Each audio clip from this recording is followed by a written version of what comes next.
जो हमारा टॉपिक रहेगा वो रहेगा डाइपोल मोमेंट के बारे में।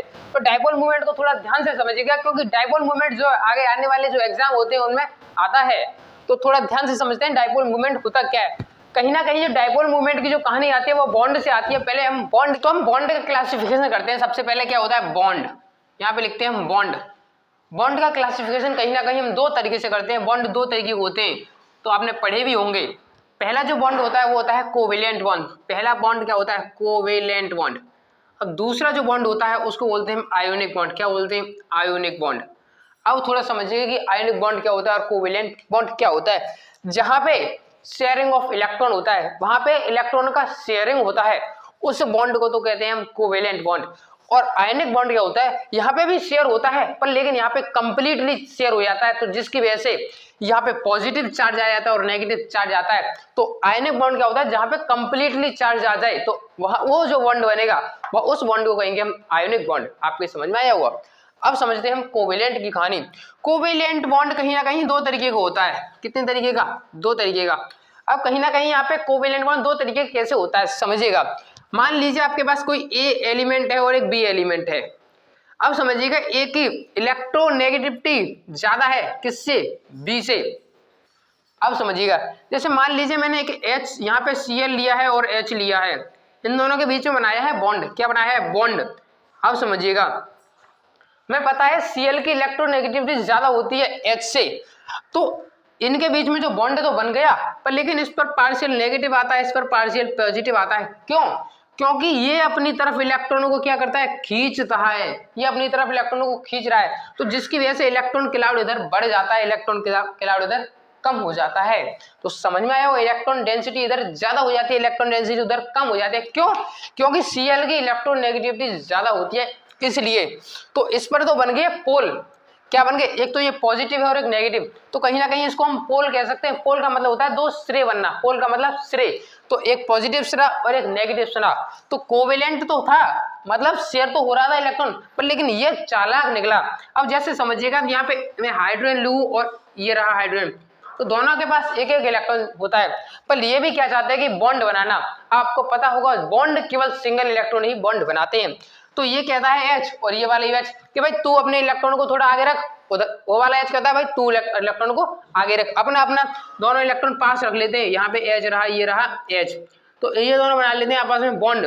पर लेकिन कहीं ना कहीं ये दोनों सेम है, इनकी इलेक्ट्रोनेगेटिविटी सेम है, तो इसके कारण इन पर कोई पोल नहीं आएगा, ना तो पॉजिटिव आएगा ना तो नेगेटिव आएगा।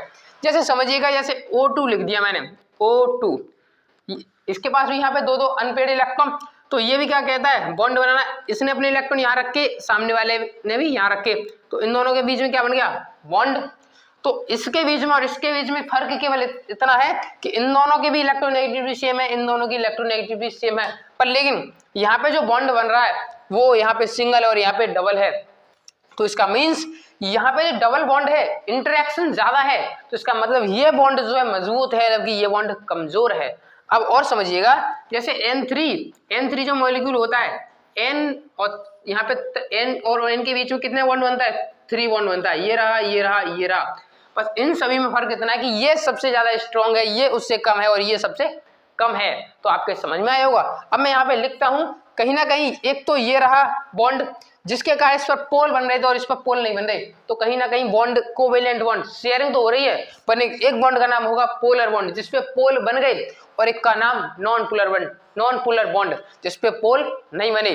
तो ये जो सभी है H2, N2, O2, ये किसके एग्जाम्पल हैं, किसके, ये होंगे नॉन पोलर के। अब पोलर के ये रहे HCl, तो ये आप समझ में आया होगा।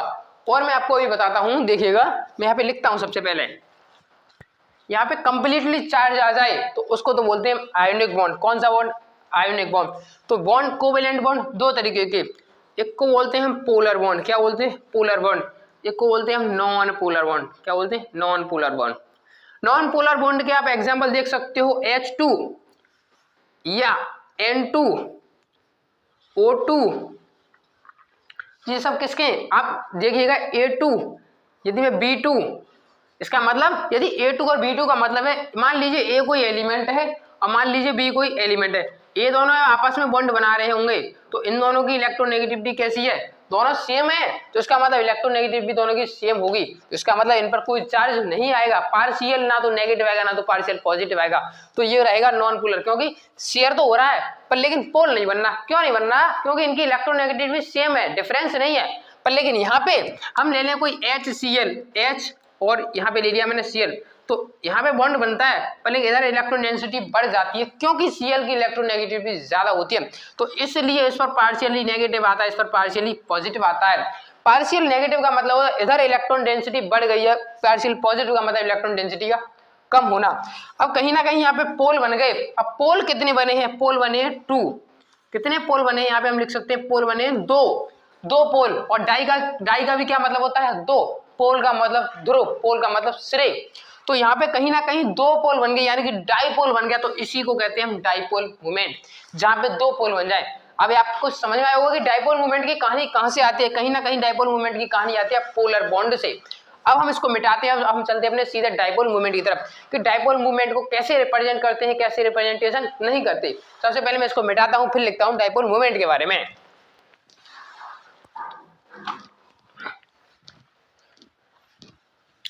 अब देखिएगा कि डाईपोल मूवमेंट कहीं ना कहीं आपको ये लग रहा है कि यहाँ पे H था और यहाँ पे जो Cl था, ये बॉन्ड तो बना था पर लेकिन इधर इलेक्ट्रॉन डेंसिटी बढ़ गई है, पार्शियल नेगेटिव आया था, पार्शियल पॉजिटिव आया था, तो कहीं ना कहीं डायरेक्शन इसकी इधर की तरफ है।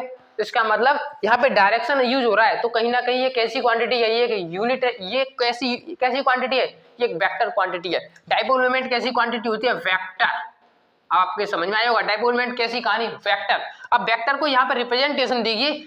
यदि वेक्टर का रिप्रेजेंटेशन में ऐसे करके लिखता हूँ, ऐसे करके, तो इसका मतलब क्या है? यहाँ पे ऐसे लगाया जाता है वेक्टर। यहाँ पे जो डाईपोल मूवमेंट को ऐसे रिप्रेजेंटेशन करते हैं, इसका मतलब होता है यहाँ पे पार्शियल पॉजिटिव आएगा, यहाँ पे पार्शियल नेगेटिव आएगा। इसका क्या मतलब है? ये जितना बड़ा होगा उतना ही डाईपोल मूवमेंट होगा। इसका डिफरेंस समझिएगा। यदि मान लीजिए मैं A B C D E, यदि मैंने ऐसे करके लिख दिया तो इसका मतलब है डाईपोल मूवमेंट बहुत कम है। यदि मैंने ऐसे करके लिख दिया तो डाईपोल मूवमेंट थोड़ा ज्यादा है। यदि C वाले का मैंने ऐसे करके लिख दिया तो डाईपोल मूवमेंट और ज्यादा। यदि इसका मैंने ऐसे करके लिख दिया तो डाईपोल मूवमेंट और ज्यादा। यदि ऐसे करके लिख दिया तो डाईपोल मूवमेंट और ज्यादा। तो हम कह सकते हैं E का डाईपोल मूवमेंट सबसे ज्यादा है और D का उससे कम है और C का उससे कम है और B का उससे कम है और A का सबसे कम है। इस बात को याद रखना। ये जो रिप्रेजेंटेशन है ये डाईपोल मूवमेंट का है। जितना आप ये लगाओगे इतने बड़े बड़े तो उतना ही ज्यादा डाईपोल मूवमेंट होता है। इस बात को ध्यान रखिएगा। डाईपोल मूवमेंट को क्या कहा मैंने कि डाईपोल मूवमेंट को ऐसे करके रिप्रेजेंटेशन करते हैं। सबसे ज्यादा डाईपोल मूवमेंट है किसका? जितना बड़ा ये होगा उतना ही बड़ा उसका डाईपोल, उतना ही ज्यादा उसका डाईपोल मूवमेंट है। E का सबसे ज्यादा है, फिर D का है, फिर C का है, फिर B का, फिर A का, ऐसे करके ये वाला क्रम बढ़ रहा है। सबसे कम A का है, फिर B का ज्यादा है, फिर C का और ज्यादा, फिर D का और ज्यादा, फिर E का और ज्यादा है। यदि मैं F भी लिख दूं, ऐसे करके बनाऊं, तो सबसे ज्यादा जो डाईपोल मूवमेंट होगा वो F का डाईपोल मूवमेंट होगा, क्योंकि जितना आप बड़ा कर दोगे उतना ही ज्यादा डाईपोल मूवमेंट। पर लेकिन समझिएगा यहाँ पर पार्शियली पॉजिटिव आता है और पार्शियली यहाँ पे नेगेटिव आता है। यहाँ पे partial positive, partial negative, partially positive और पार्शियली नेगेटिव। इस पर पार्शियल पॉजिटिव आएगा, पार्शियल यहाँ पे पार्शियल नेगेटिव आता है, इस पर भी पार्शियल पॉजिटिव आएगा, इस पर पार्शियल नेगेटिव आएगा। अब समझिएगा, अब हम चलते हैं डाईपोल मूवमेंट के एग्जांपल की तरफ। 2-3 एग्जांपल कराते हैं। 2-3 एग्जांपल के बाद, अभी तो पहले बताते हैं, फिर इसके बाद हम नेक्स्ट वीडियो में एप्लीकेशन की तरफ चलेंगे कि डाईपोल मूवमेंट के एप्लीकेशन। सबसे पहले आपको यह पता होना चाहिए कि डाईपोल मूवमेंट का फॉर्मूला क्या होता है और कहां से आता है डाईपोल मूवमेंट का फॉर्मूला। तो ध्यान से देखिएगा। आप देखिए कि ये क्या है? हाइड्रोजन, और यहाँ पे Cl है। ये क्या है? HCl। जब ये आपस में बॉन्ड बनाते हैं तो इस पर हमें पता है कि पार्शियली नेगेटिव आता है, इस पर पार्शियली पॉजिटिव आता है। इस पर पार्शियली नेगेटिव क्यों आता है? क्योंकि इसकी इलेक्ट्रोनेगेटिविटी ज्यादा है और इधर इलेक्ट्रॉन डेंसिटी बढ़ जाती है। अब समझिएगा इन दोनों पर ये क्या है? चार्ज। कहीं ना कहीं हम इसको Q लिख सकते हैं। क्या लिख सकते हैं? Q। और इनके बीच की जो डिस्टेंस है, डिस्टेंस, इसको क्या लिख सकते हैं? ये जो रेडियस है इतनी, तो इसको हम कहीं ना कहीं डिस्टेंस लिख सकते हैं।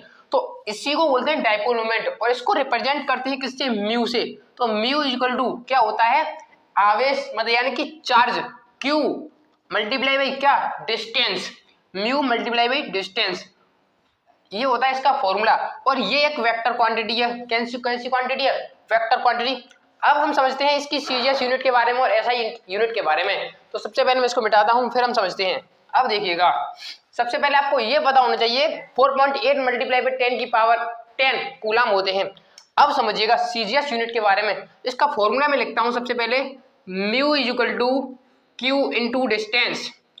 ठीक है, अब समझिएगा यहाँ पे Q क्या है, सीजीएस यूनिट में ESU में कितना है 4.8 मल्टीप्लाई बाई 10 की पावर माइनस 10 और मल्टीप्लाई बाई डिस्टेंस। देखिए यहाँ पे जो डिस्टेंस होती है, जैसे वहां अभी मैंने जो लिया था H और Cl, इसकी डिस्टेंस मानिए 1 एंगस्ट्रॉम है। कितनी एंगस्ट्रॉम? 1 एंगस्ट्रॉम। और 1 एंगस्ट्रॉम इक्वल टू होता है 10 की पावर माइनस 10 मीटर। आपको पता होगा 10 की पावर माइनस 10 मीटर। और यदि इसको हम सेंटीमीटर में चेंज करें तो 10 की पावर माइनस 10 मल्टीप्लाई बाई 100 से मल्टीप्लाई करना पड़ेगा, और 100 को हम 10 की पावर 2 लिख सकते हैं, तो इक्वल टू 10 की पावर माइनस 8 सेंटीमीटर लिख सकते हैं। तो यहाँ पे 10 की पावर माइनस 8 सेंटीमीटर। अब समझिएगा, और ये इसे हम 4.8 ज्यों की तो लिखते हैं, और 10 की पावर माइनस 10 और 10 की पावर माइनस 8 कितना होता है 10 की पावर माइनस 18। और कहीं ना कहीं हम 10 की पावर माइनस 18 को हम लिखते हैं 1 डिवाइड, क्या लिखते हैं DEV/E, और 1 डिवाइड इक्वल टू होता है 10 की पावर माइनस 18। इस बात को याद रखिएगा, 1 डिवाइड इक्वल टू 10 की पावर माइनस 18। और ये जो होता है mu equal to q into distance, यानी कि डाइपोल मोमेंट, ये इसका यूनिट होता है। क्या होता है 1 डिवाइड, इसका यूनिट क्या होता है डिवाइड। तो हम कहीं ना कहीं ये लिख सकते हैं म्यू इक्वल टू 4.8 डिवाइड। आपकी समझ में आया होगा, हम 4.8 जो की और डिवाइड 10 की पावर 18 इक्वल टू 1 डिवाइड माना है हमने, तो 4.8 डिवाइड, तो म्यू इक्वल टू 4.8 डिवाइड। आपके समझ में आई हुई है कैलकुलेशन। अब हम चलते हैं एसआई यूनिट की तरफ। तो एसआई यूनिट यानी कि Q equal to q into distance, mu equal to q into distance. यहाँ पे जो Q है आवेश, चार्ज, तो इलेक्ट्रॉन पे जो चार्ज होता है कितना होता है 1.6 मल्टीप्लाई बाई 10 की पावर माइनस 19। डिस्टेंस कितना है 10 की पावर माइनस 10, यहाँ पे लेनी है मीटर। अब समझिएगा, तो mu equal to 1.6 multiply by 10 की पावर माइनस 29। समझ में आया होगा यहाँ तक आपके। अब हम चलते हैं आगे।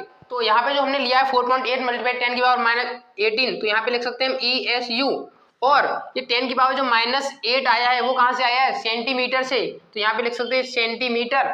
और यहाँ पे जो है आवेश का मात्रक यहाँ क्या है कूलम, और यहाँ पे 10D है यानी कि डिस्टेंस, तो डिस्टेंस क्या है मीटर में, तो डिस्टेंस इन यहाँ पे मीटर लिख सकते हैं। तो ये समझ में आई होगी। अब हम चलते हैं अपने डाइपोल मोमेंट के आगे के बारे में।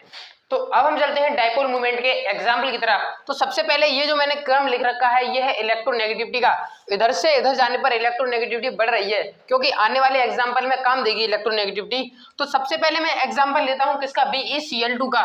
आपने पढ़ा होगा आपके BeCl2, इसका डाइपोल मोमेंट कितना होता है और कैसे होता है समझते हैं। BeCl2, तो ये क्या होता है यहाँ पे BeCl2 बनाने, Cl और Cl, ये होगी इसकी स्ट्रक्चर। अब इसका डाइपोल मोमेंट कितना होगा अब अभी पता करते हैं। देखिएगा, हमें पता है Be और Cl में इलेक्ट्रोनेगेटिविटी पता होनी चाहिए। हमें पता है Cl की इलेक्ट्रोनेगेटिविटी ज्यादा होती है किससे, Be से। तो ये इधर की साइड मतलब इलेक्ट्रॉनों को क्लाउड खींचेगा, इधर पार्शियली पॉजिटिव आएगा और इधर पार्शियली नेगेटिव आएगा, यहाँ पे पार्शियली पॉजिटिव आएगा। ये Be जो है Cl जो है अपनी Be से बेरिलियम से इलेक्ट्रॉन खींचेगा। इधर वाला Cl इधर खींच रहा है, पहले इधर वाला Cl इधर खींचेगा, तो इधर यहाँ पे पार्शियली पॉजिटिव आएगा और इधर पे पार्शियली नेगेटिव आएगा।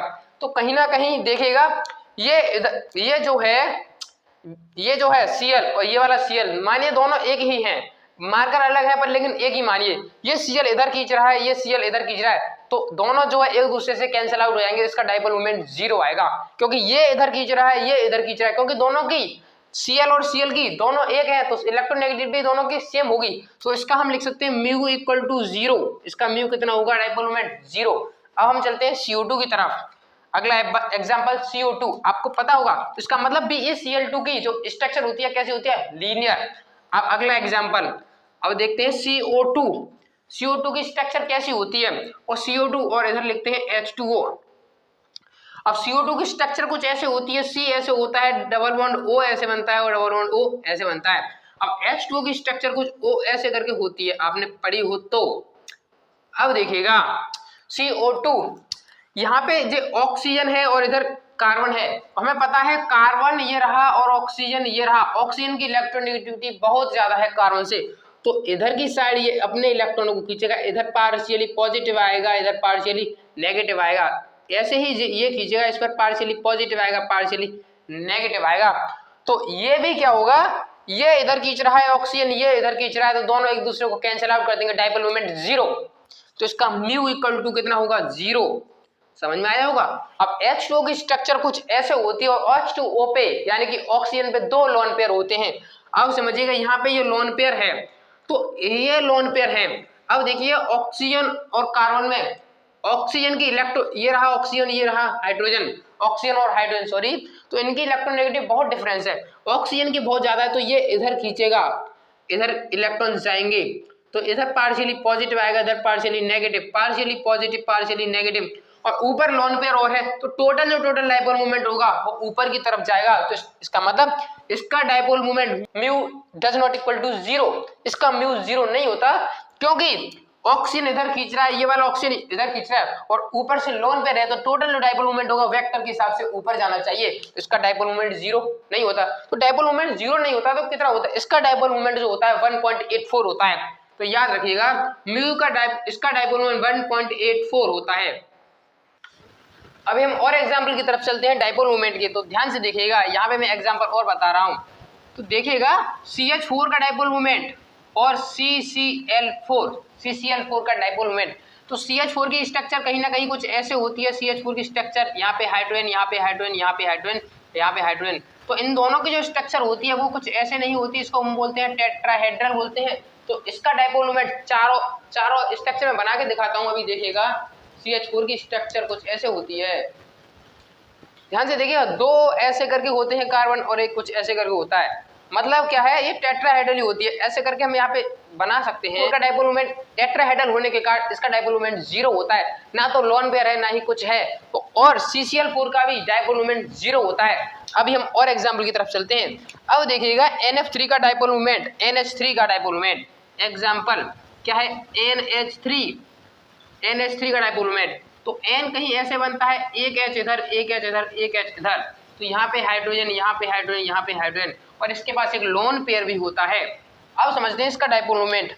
अब देखिएगा N नाइट्रोजन और हाइड्रोजन में नाइट्रोजन की इलेक्ट्रोनेगेटिविटी बहुत ज्यादा होती है हाइड्रोजन से, क्योंकि हाइड्रोजन बहुत लास्ट में और नाइट्रोजन यहाँ पे, तो हम कह सकते हैं नाइट्रोजन की इलेक्ट्रोनेगेटिविटी बहुत ज्यादा है, तो इधर जाएगा इसका डाइपोल मूवमेंट, यहाँ पे partially positive partially negative, N जो है अपनी तरफ इलेक्ट्रॉनों को खींचेगा, इधर पार्शियली पॉजिटिव पार्शियली नेगेटिव, इधर से भी इधर जाएगा पार्शियली पॉजिटिव पार्शियली नेगेटिव।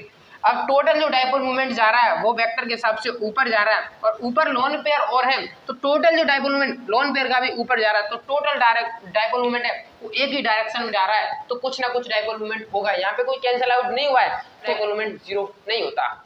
अब हम चलते हैं और एग्जाम्पल की तरफ। तो देखिएगा CH2Cl2 इसका डाइपोल मूवमेंट, तो C यहाँ पे H बनाने हैं दो, H2 यहाँ पे देखिएगा H और यहाँ पे Cl,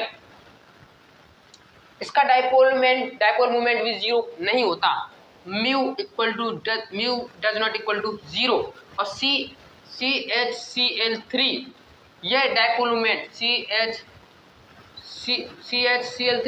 CHCl3 इसका डाइपोल मूवमेंट देखिएगा, इसका dipole movement mu does not equal to zero, इन दोनों का डाइपोल मूवमेंट जीरो नहीं होता। और आपको कमेंट में बताना है कि CH2Cl2 और CHCl3 में डाइपोल मूवमेंट किसका ज्यादा होता है और किसका नहीं होता, क्योंकि ये एग्जाम में ज्यादातर पूछा जाता है। अब मेरा आपसे क्वेश्चन अभी और देखिएगा, अभी और एग्जाम्पल की तरफ चलते हैं हम। एग्जाम्पल तो आप सभी देख सकते हो, मैंने कुछ मॉलिक्यूल लिखे हैं एंड इसका डाइपोल मूवमेंट बताने वाले हैं। H और F कुछ ऐसे बॉन्ड बना लिया, तो अब देखिएगा हमें पता है इलेक्ट्रोनेगेटिविटी, पहले देखिएगा H और F में F की क्लोरीन की इलेक्ट्रोनेगेटिविटी बहुत ज्यादा होती है, तो डाइपोल मूवमेंट इधर जाएगा, इस पर पार्शियली पॉजिटिव आएगा, इस पर पार्शियली नेगेटिव आएगा, तो टोटल डाइपोल मूवमेंट एक साइड में जा रहा है, उसका मतलब कुछ ना कुछ डाइपोल मूवमेंट होगा, तो इसका डाइपोल मूवमेंट कुछ ना कुछ होता है। और HCl का भी डाइपोल मूवमेंट कुछ ना कुछ होता है। BF3 का डाइपोल मूवमेंट नहीं होता, NH3 का डाइपोल मूवमेंट होता है, CO2 का कितना होता है, जीरो नहीं होता, H2O का होता है, CH4 का नहीं होता, इसका होता है और इसका भी होता है। इन दोनों का आपको कमेंट बॉक्स में बताना है किसका ज्यादा होता है किसका कम होता है। अब हम चलते हैं dipole moment cis and trans की तरफ कि सिस का डायपोल मोमेंट कितना होता है और ट्रांस का डायपोल मोमेंट कितना होता है। बहुत इंपॉर्टेंट फैक्टर है। अब देखिएगा सिस और ट्रांस का मैं बताने वाला हूँ, सिस और ट्रांस का डायपोल मोमेंट। तो सिस में सिस कोई मॉलिक्यूल बना रहा हूँ तो ध्यान से देखिएगा, यहाँ पे कोई एलिमेंट बना दिया मैंने ए, यहाँ पे क्या है ए, और इधर बना दिया मैंने हाइड्रोजन। अब समझिएगा ये जो कंपाउंड है, पहली बात तो पता होना चाहिए सिस है, क्योंकि दो मॉलिक्यूल यदि एक साइड में होते हैं, दो एटम जब सेम एटम से सेम साइड में होते हैं उसे सिस बोलते हैं, जब अपोजिट एटम जब अपोजिट साइड में होते हैं तो उसे ट्रांस बोलते हैं। ये सेम एटम है और तो ये सेम साइड है, इधर की साइड है तो इसको क्या बोलेंगे, ये इधर की साइड है, ए इधर की साइड है और एच इधर की साइड है, तो इस वाले को बोलेंगे सिस। अब ट्रांस के बारे में बात करेंगे। अब देखिए इसको डायपोल मोमेंट कितना होगा और ट्रांस का डायपोल मोमेंट कितना होगा। ये देखिएगा ए इधर को खींचेगा, ए का इधर होगा और ये एच का हाइड्रोजन का इधर होगा, तो कुछ ना कुछ डायपोल मोमेंट होगा। ए का कितना भी हो सकता है, बी का कितना भी, एच का कितना भी हो सकता है। तो इसका कह सकते हैं mu does not equal to 0, क्योंकि सी का जो सिस का डायपोल मोमेंट कुछ ना कुछ होगा। क्यों होगा, क्योंकि ए की इलेक्ट्रोनेगेटिविटी और एच की इलेक्ट्रोनेगेटिविटी में कुछ ना कुछ डिफरेंस होगा, तो इसका डायपोल मोमेंट 0 नहीं होगा। पर लेकिन ट्रांस के डायपोल मोमेंट, अब देखिएगा यदि मैंने ऐसे करके लिख दिया, ए मैंने इधर बना दिया और ए की इधर बना दिया और एक हाइड्रोजन इधर बना दिया, एक हाइड्रोजन इधर बना दिया, तो ए ये वाला इधर खींचेगा और ए ये वाला इधर खींचेगा, अपोजिट डायरेक्शन में खींचेंगे। एच जो अपनी तरफ खींचेगा और सी मतलब होगा, तो डायपोल मोमेंट एच का ट्रांस का कितना होगा, dipole moment trans does not equal to 0। Trans का डायपोल मोमेंट ट्रांस का डायपोल मोमेंट कितना होता है, 0। ट्रांस का डायपोल मोमेंट कितना होता है, 0, क्योंकि अपोजिट डायरेक्शन में होगा, क्योंकि सेम डायरेक्शन नहीं है, अपोजिट डायरेक्शन में होगा तो डायपोल मोमेंट 0 होगा। तो समझ में आया होगा सिस और ट्रांस का डायपोल मोमेंट कितना होता है।